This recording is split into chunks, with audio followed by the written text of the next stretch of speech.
Assalamualaikum warahmatullahi wabarakatuh. Alhamdulillahilladzi anzala ala abdihil kitaba wa lam yaj'al lahu iwaja qayyiman liyunzir ba'san shadidan min ladunhu wa yubashshiral mu'minina allazina ya'maluna as-solihati anna lahum ajran hasana makithina fihi abada wa yanzurul ladina qalu ittakhadallahu waladan ma lahum bihi min ilmi wala li abaihim kabras kalimatan takhruju min afwahihim yaquluna illa kadziba. Asyhadu an la ilaha illallah wahdahu la syarika lahu wa asyhadu anna muhammadan abduhu wa rasuluh. Allahumma shalli wa sallim wa barik ala sayyidina Muhammad wa ala alihi wa ashabihi ajma'in, amma ba'du. Kaum muslimin dan kaum muslimat, para pendengar rekan rau di mana saja kita berada, yang sangat kami muliakan dan kami banggakan, dan khususnya kepada pimpinan karyawan dan karyawati dan penyiar kita, tentu sudah kita ketahui Guru Nasti yang selalu setia mendampingi.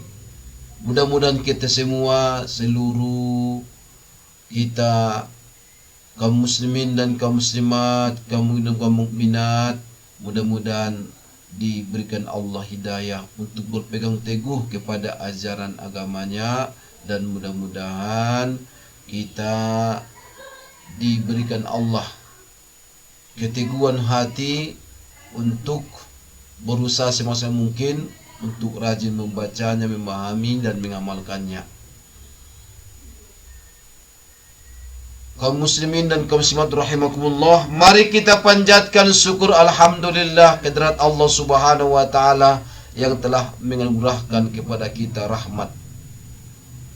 Mudah-mudahan bisa itu kita dapat melalui berusaha semaksimal mungkin, karena rezeki itu tidak akan salah alamat dan dia akan datang pada waktu yang paling tepat.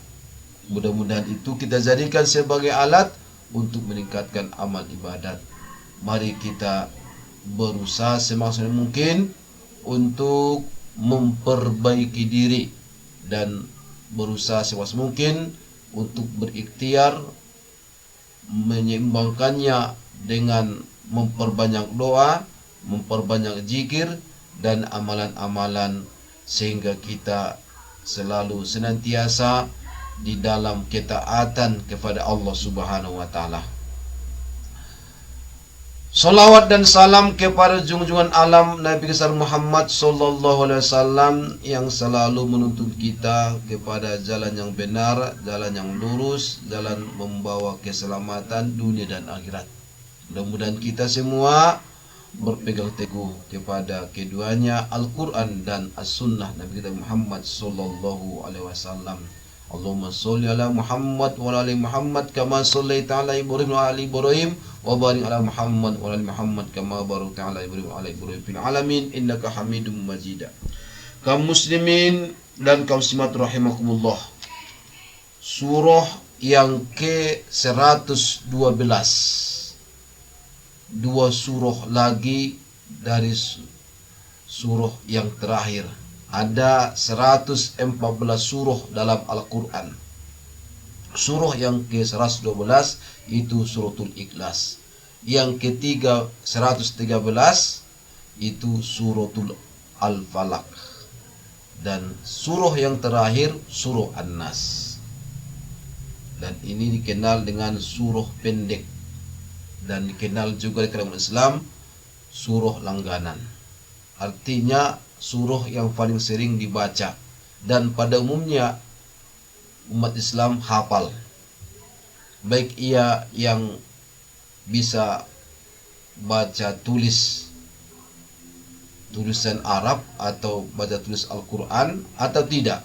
Yang namanya umat Islam, sejahil-jahilnya umat Islam atau sejahat-jahatnya umat Islam, itu pada umumnya Suratul Ikhlas ini dihafal. Dan dihafalnya dan sering dibaca. Apalagi mungkin pas lewat kuburan. Kaum muslimin dan kaum muslimat rahimakumullah. Suratul Ikhlas ada 4 ayat. Qul huwallahu ahad. Katakanlah dialah Allah yang Maha Esa. Allahus Samad. Allah adalah Tuhan yang bergantung kepadanya segala sesuatu. Lam yalid wa lam yulad. Dia tidak beranak dan tidak pula diperanakkan. Wa lam yakul lahu kufuwan ahad. Dan tidak ada seorang pun yang setara dengan dia. Pertanyaan yang pertama, kenapa turun ayat ini? Asbabun nuzul ayat ini ada beberapa riwayat menjelaskan. Yang kami catat di sini ada 4 riwayat. Riwayat pertama diriwayatkan oleh At-Tirmizi, Al-Hakim dan Ibnu Khuzaimah dari Abu Aliyah yang bersumber dari Ubay bin Ka'ab radhiyallahu anhu, diriwayatkan pula oleh At-Tabrani dan Ibnu Jarir yang bersumber dari Jabir bin Abdullah radhiyallahu anhu bahwa satu ketika kaum musyrikin meminta penjelasan tentang sifat-sifat Allah kepada Rasulullah. Dengan mereka berkata, jelaskanlah kepada kami sifat-sifat daripada Rabb-Mu, sifat-sifat daripada Tuhan-Mu. Maka ayat ini turun berkenaan dengan peristiwa tersebut sebagai tuntunan untuk menjawab permintaan kaum musyrikin. Jadi sifat-sifat Allah itu, Qul huwallahu ahada, dia Maha Esa. Allahu Samada, dan kepadanya semua bergantung segala sesuatu. Lam yalid wa lam yulada, dia tidak beranak dan tidak pula diperanakkan. Wa lam yakul lahu kufuwan ahad, dan tidak ada seorang pun yang setara dengan dia. Itulah sifat-sifat Tuhan kita. Yang kedua, diriwayatkan oleh Ibnu Abi Hatim yang bersumber dari Ibnu Abbas radhiyallahu anhuma, diriwayatkan pula oleh Ibnu Jarir yang bersumber dari Qatadah radhiyallahu anhu, dan diriwayatkan pula oleh Ibnu Munzir yang bersumber dari Said bin Zubair radhiyallahu anhu bahwa beberapa orang Yahudi di antaranya ada namanya Ka'ab bin Al-Asraf dan Hay bin Akhtof menghadap Nabi kita Muhammad sallallahu alaihi wasallam. Mereka berkata, "Hai Muhammad, lukiskanlah kepada kami sifat Rabb-Mu yang mengutusmu." Surah Al-Ikhlas ayat 1-4 turun untuk menerangkan sifat-sifat Allah. Allah itu Maha Esa, dia tidak diperanakkan dan juga tidak beranak, kepadanya bergantung segala sesuatu, dan tidak ada sesuatu pun yang setara dengan dia. Yang ketiga, menurut As-Suyuti rahimahullah, kaum musyrikin dalam hadis dari Ubay bin Ka'ab radhiyallahu anhu adalah berkaitan dengan kaum musyrikin dari kaum Ahzab yang bersumber dari Anas yang meriwayatkan bahwa Yahudi Khaybar menghadap Nabi kita Muhammad SAW dan mereka berkata, "Wahai Abul Qasim." Abul Qasim ini maksudnya Nabi kita Muhammad SAW, karena nama anak Nabi kita yang pertama laki-laki itu si Qasim namanya, maka dia dipanggil ayah si Qasim.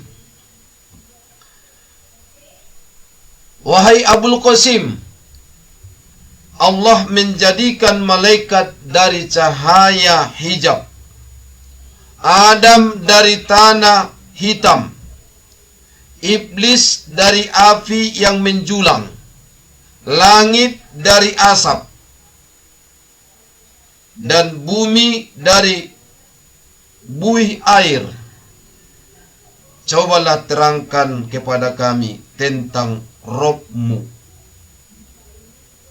Rasulullah tidak menjawab, sehingga turunlah Jibril membawa wahyu suratul Ikhlas yang melukiskan sifat-sifat Allah. Yang keempat, Ikrimah radhiyallahu anhu mengatakan bahwa ketika orang-orang Yahudi berkata, kami menyembah Uzair sebagai anak Allah, orang-orang Nasrani mengatakan kami menyembah Al-Masih putra Allah, orang Majusi mengatakan kami menyembah matahari dan bulan, orang-orang musyrik mengatakan kami menyembah berhala. Maka Allah menurunkan firman-Nya kepada Rasulullah, yaitu melalui suratul Ikhlas. Jadi dari 4 riwayat ini yang menerangkan asbabun nuzul suratul Ikhlas ini, kesimpulannya suratul Ikhlas adalah menjelaskan sifat-sifat Allah. Sifat-sifat Allah, menjelaskan keesaan Allah, bahwa Allah itu Maha Esa. Allah itu bergantung kepadanya segala sesuatu. Allah itu tidak diperanakan dan juga tidak beranak, dan tidak ada yang setara dengan Dia. 1 ditambah 1 sama dengan 2. 2 ditambah 1 sama dengan 3. 3 ditambah 1 sama dengan 4. 4 ditambah 1 sama dengan 5. Dan seterusnya. Lalu pertanyaannya, dari mana asal angka 1? 1 ditambah 1 terciptalah angka 2. 1 ditambah 2 terciptalah angka 3. 1 ditambah 3 terbentuklah angka 4. Dan seterusnya. Pertanyaannya sekarang, dari mana asal angka 1? Coba dulu pikirkan. Dari mana angka 1? Kalau dapat Celia boleh pulang duluan. Dari mana angka 1? Dari mana datangnya angka 1? Kalau angka 2, 1 tambah 1. Kalau angka 3, 1 tambah 2. Kalau angka 4, 3 tambah 1. Dan seterusnya. Sekarang pertanyaannya, dari mana asal angka 1? Para pendengar yang tahu, silakan telepon. Mudah-mudahan dapat hadiah dari Raw FM. Minimal kaos Raw FM-nya kan. Pertanyaannya, dari mana angka 1? Angka 1 itu tidak dicipta, tidak dibentuk. Tapi angka 1 itu qayyum, berdiri sendiri. Kalau angka 2 dia ada karena ada angka 1. 1 tambah 1 sama dengan 2. Angka 3 ada karena ada angka 2 dan angka 1. Jadi ada 3. Begitu juga lah angka-angka selanjutnya. Jadi angka 1 itu qayyum, berdiri sendiri. Itulah makna Qul huwallahu ahad. Katakanlah Allah itu Esa. Allahus somada, kepada Allah bergantung segala sesuatu. kepada angka 1 bergantung kepada angka selanjutnya. Lam yalid wa lam yulad, dia tidak beranak dan juga tidak diperanakkan. Dia berdiri sendiri. Walam yakul lahu kufuwan ahad, dan tidak ada yang setara dengan dia. Itulah Allah Maha Esa. Allah itu wahid, ahad. Kaum muslimin yang dirahmati Allah Subhanahu wa taala. Apa keutamaan kalau kita membaca suratul Ikhlas yang 4 ayat ini? Surah langganan ini. Surah yang sering kita baca ini. Dari Abi Sa'id Al-Khudri radhiyallahu anhu, anna Rasulullah sallallahu alaihi wasallam qala fi qul huwallahu ahad wallazi nafsi biyadihi innaha la ta'dilu sula sal Quran, sulusal Quran. Qul huwallahu ahad Allahu samad lam yalid lam yulad lam yakul lahu kufuwan ahad, itu setimbang dengan sepertiga daripada Al-Quran. Dia sama dengan sepertiga Al-Quran. Yang 4 ayat itu sama dengan sepertiga Al-Quran. Dalam riwayat yang lain dari Rasulullah SAW, ada sahabat kepada para sahabat, Rasulullah bersabda, adakah di antara kalian yang kira-kira mampu membaca Al-Qur'an, membaca sepertiga Al-Quran pada satu malam? Apakah salah seorang di antara kalian merasa lemah, tidak mampu membaca Al-Quran sepertiga Al-Quran pada satu malam? Maka itu berat bagi mereka, dan mereka pun berkata, siapakah di antara kami yang sanggup melakukan itu, wahai Rasulullah? Maka Rasulullah SAW bersabda, Qul huwallahu ahad adalah sulusul Quran, sepertiga Al-Quran. Kalau kita baca 3 kali, berarti sama dengan keutamaannya kita telah membaca khotam Al-Quran. Kalau kita 3 kali kita baca. Kemudian dari Abu Sa'id Al-Khudri radhiyallahu anhu juga ada seseorang mendengar seorang lelaki membaca Qul huwallahu ahad dengan terus mengulang-ulanginya. Maka ketika waktu subuh, ia datang kepada Rasulullah SAW menyebutkan tentang hal itu kepada beliau, seolah orang itu menganggap kecil atau remeh hal tersebut, membaca Qul huwallahu ahad. Maka Rasulullah SAW bersabda, demi diriku yang ada di tangannya, sesungguhnya 1 kali membaca Qul huwallahu ahad yang 4 ayat itu sama dengan sepertiga Al-Quran. Hadis riwayat Bukhari. Di dalam hadis yang lain dari Abu Hurairah radhiyallahu anhu, anna Rasulullah sallallahu alaihi wasallam qala Qul huwallahu ahad innaha ta'dilu sulusal Quran. Qul huwallahu ahad itu sesungguhnya sama dengan sepertiga Al-Quran.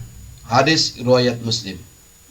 Dari Anas bin Malik radhiyallahu anhu, anna rajulan qala, ada seseorang lelaki, dia berkata, wahai Rasulullah, sesungguhnya aku mencintai surah ini, Qul huwallahu ahad. Rasulullah SAW lalu bersabda, sesungguhnya dengan mencintainya suratul Ikhlas akan memasukkanmu ke dalam surga. adkhalakal jannah. Dengan mencintai suratul Ikhlas itu akan memasukkan ke dalam surga. Hadis riwayat At-Tirmizi dan Al-Bukhari. Kaum muslimin yang dirahmati Allah Subhanahu wa taala. Jadi orang yang mencintai suratul Ikhlas itu akan memasukkan ke surga. Dia setara dengan sepertiga Al-Quran, dan orang yang senang membacanya itu akan memasukkannya ke dalam surga. Dalam hadis yang lain dari Anas bin Malik radhiyallahu anhu, ia berkata, seorang sahabat Ansor mengimami solat mereka para sahabat lainnya di Masjid Quba. Setiap ia membuka baca dalam solatnya, ia membaca Qul huwallahu ahad sampai selesai. Kemudian ia lanjutkan dengan membaca surah lainnya bersamanya. Ia lakukan itu di setiap rakaat solatnya.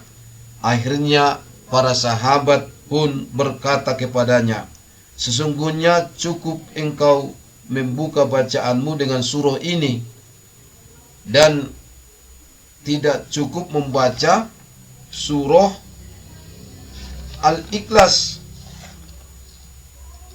Wahai fulan, apa yang menghalangimu melakukan sesuatu yang telah diperintahkan para sahabatmu? Dan apa pula yang membuatmu selalu membaca surah ini setiap rakaat solat? Dia pun menjawab kepada Rasulullah, sesungguhnya aku mencintai surah ini.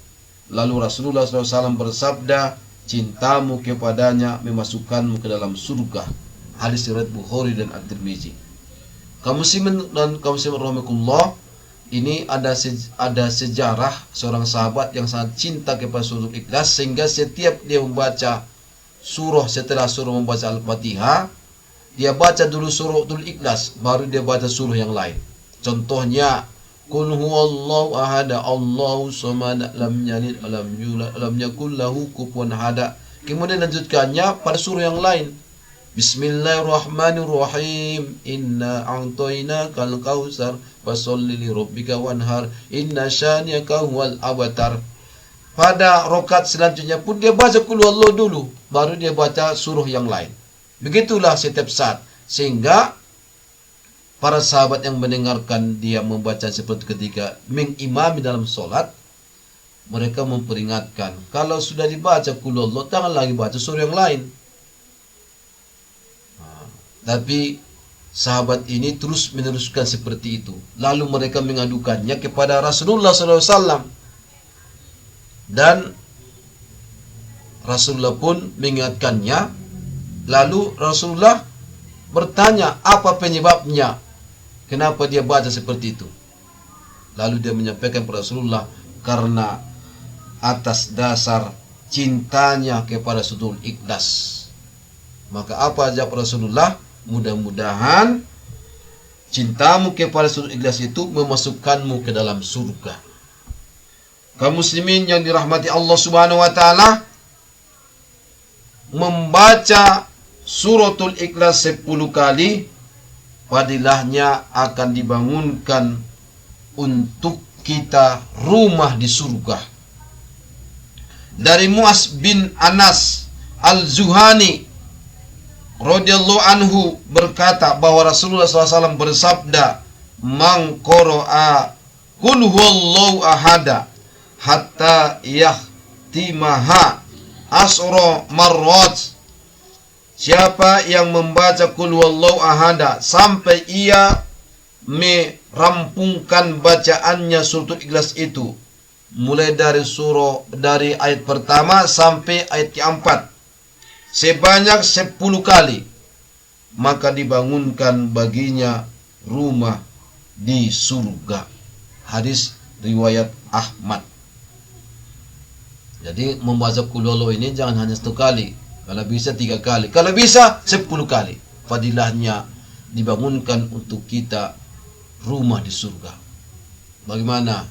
Sudah apa? Sudah ada rumah kita di dunia ini? Masih rumah kontrakan? Sudah dibangun rumahnya. Membangun rumah itu baiti jannati, rumahku adalah surgaku. Kita punya rumah sekecil apapun dan sebesar apapun, semegah apapun, seindah apapun, silakan kita berlomba-lomba membangun rumah. Tapi jangan lupa membangun rumah di surga. Karena di dunia ini kita sementara, yang kekal abadi adalah di akhirat.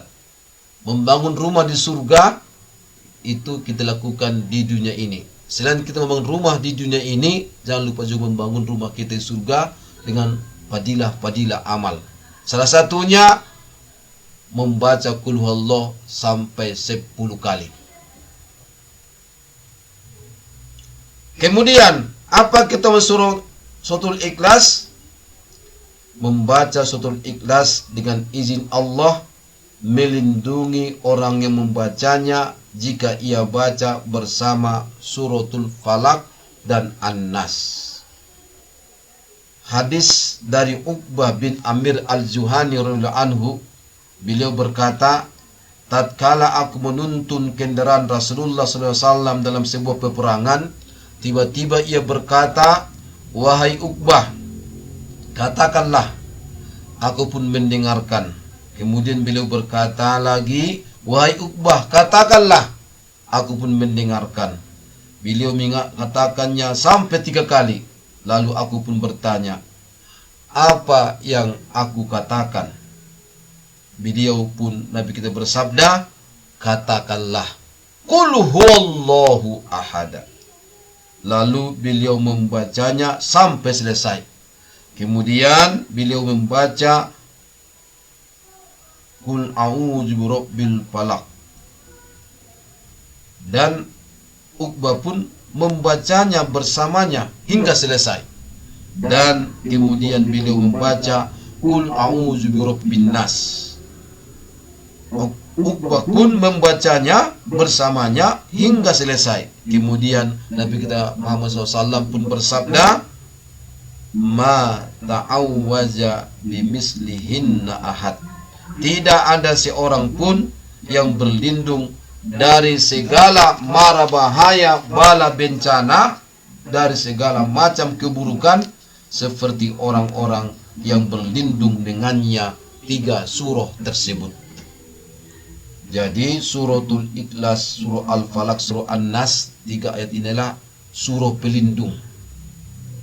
Alangkah bagusnya kita baca itu setelah kita melaksanakan sholat fardu. Dengan membaca 3 surah ini, itu akan menjadi pelindung bagi kita. Kemudian, ketika hendak tidur, Nabi kita Muhammad SAW membaca suratul Ikhlas bersamaan juga membaca surah Al-Falaq dan surah An-Nas. Dari Aisyah radhiyallahu anha, ia berkata, sesungguhnya apabila Nabi kita Muhammad SAW ingin merebahkan tubuhnya, ingin tidur di tempat tidur, setiap malam beliau mengumpulkan, mempertemukan kedua telapak tangannya. Kemudian beliau sedikit meludah kepadanya. Setelah Rasulullah mempertemukan telapak tangannya, kemudian Rasulullah meludah dan dia baca Qul huwallahu ahada, Qul huwallahu ahada, suratul Ikhlas, dan dia baca Al-Falaq dan An-Nas. Kemudian setelah itu beliau mengusapkan kedua telapak tangannya ke seluruh tubuhnya yang dapat beliau jangkau. Beliau memulainya dari kepalanya, wajahnya, dan bagian depan tubuhnya. Beliau melakukannya sebanyak 3 kali. Dalam hadis riwayat Bukhari, Abu Daud. Jadi ini dibaca Nabi ketika dia hendak tidur. Dibacanya Qul huwallahu, Al-Falaq, An-Nas secara berbarengan masing-masing 1 kali. Setelah itu dia pun usapkan ke badannya, mulai dari wajah, kemudian bagian tubuhnya bagian depan, dan kemudian bagian tubuhnya bagian belakang yang terjangkau oleh tangannya. Dilakukannya itu 3 kali.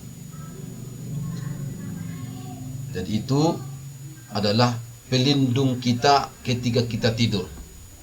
Dan alangkah bagusnya ini kita lakukan. Kita baca setiap kita mau tidur. Karena seperti itulah Rasulullah SAW lakukan. Kemudian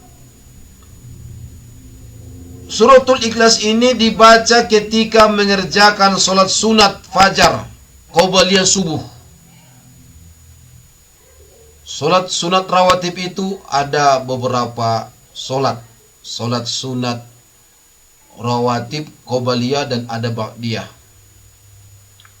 Qobliyah solat zuhur 2 rakaat atau 4 rakaat, dan qobliyah ba'diyah zuhur itu 2 rakaat.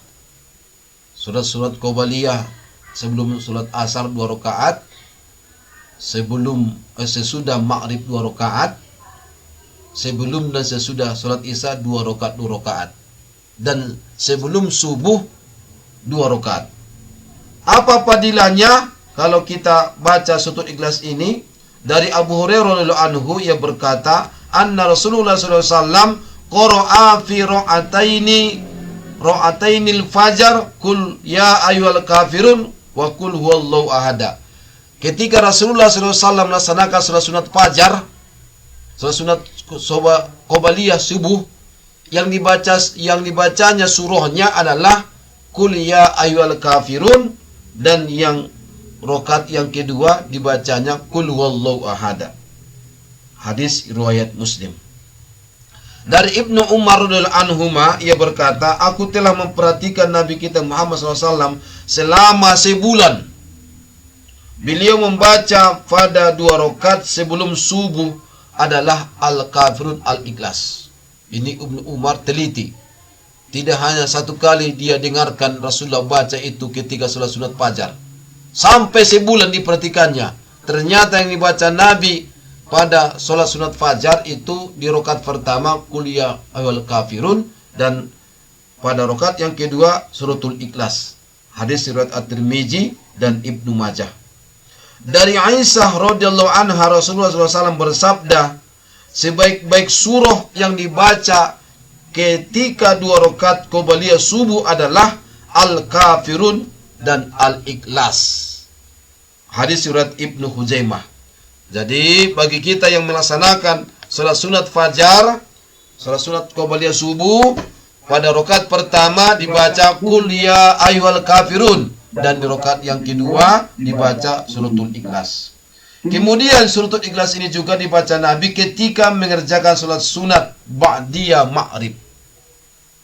Sesudah kita salat maghrib kan ada salat sunat rawatibnya, ba'diyahnya 2 rakaat. Suratul Ikhlas ini dibaca Nabi juga. Dalam hadis riwayat At-Tirmizi dari Abdullah bin Mas'ud radhiyallahu anhu mengatakan, aku tidak dapat menghitung karena sangat seringnya aku mendengar Rasulullah SAW membaca surah pada 2 rakaat ba'diyah maghrib dan 2 rakaat qobliyah subuh, yaitu Al-Kafirun, Al-Ikhlas. Jadi kalau ada kaum ibu atau kaum bapak yang bertanya, ketika kita melaksanakan salat sunat ba'diyah maghrib, surah apa yang paling bagus dibaca?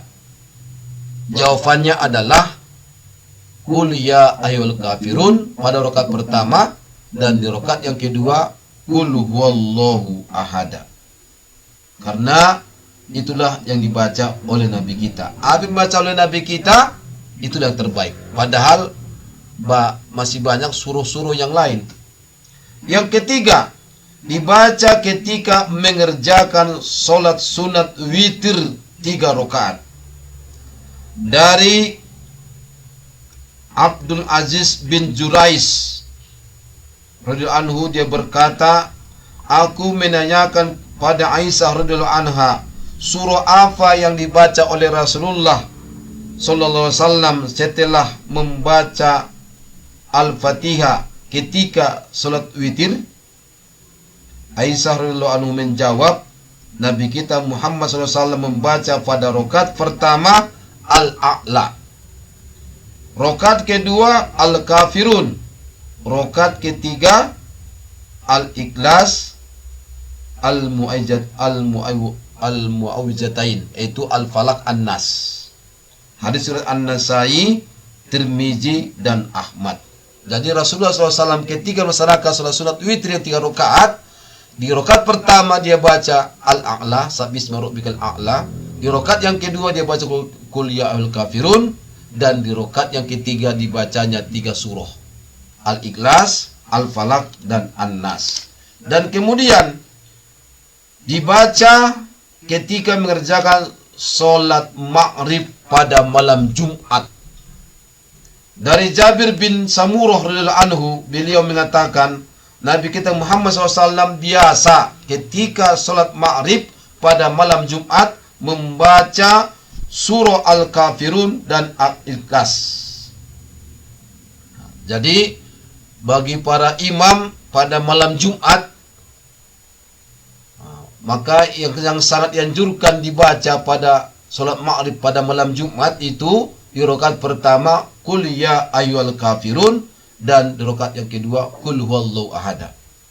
Boleh membaca surah-surah yang lain, tapi kalau yang paling utama, karena ini dilakukan oleh Nabi kita Muhammad SAW, biasa beliau baca ketika solat maghrib pada malam Jumat, yang dibaca adalah rakaat pertama Qul ya ayyuhal kafirun, dan rakaat yang kedua Qul huwallahu ahad. Jadi jamaah pun jangan heran setiap malam Jumat itu dibaca imam, karena memang begitu dilakukan oleh Nabi kita Muhammad SAW. Para imam kita meneladani Nabi kita Muhammad SAW. Kemudian suratul Ikhlas ini juga dibaca oleh Nabi kita salat 2 rakaat di belakang makom Ibrahim setelah tawaf. Jadi bagi orang yang mau diberikan Allah kemampuan untuk beribadah ke luar negeri,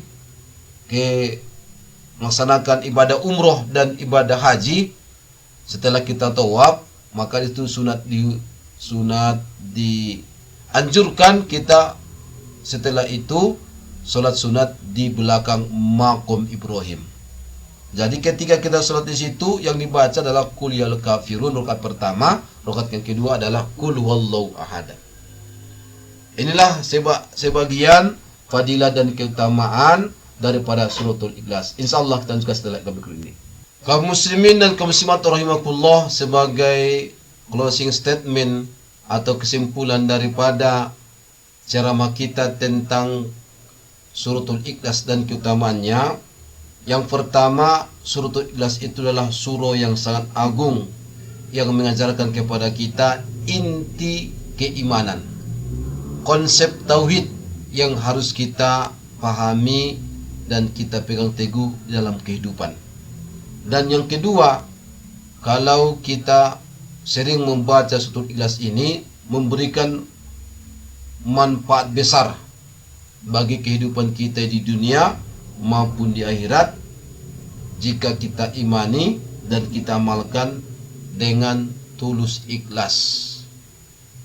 Mudah-mudahan apa yang kami sampaikan tadi dapat dipahami dan dapat diamalkan, dan dapat memotivasi kita untuk mengamalkannya. Dan kapan membaca suratul Ikhlas itu dianjurkan, tentu sudah kita sampaikan tadi. Mudah-mudahan dapat dipahami dan diamalkan sekali lagi. Amin amin ya rabbal alamin. Subhanallah bihamdihi asyhadu an la ilaha illa anta astaghfiruka wa atubu ilaik.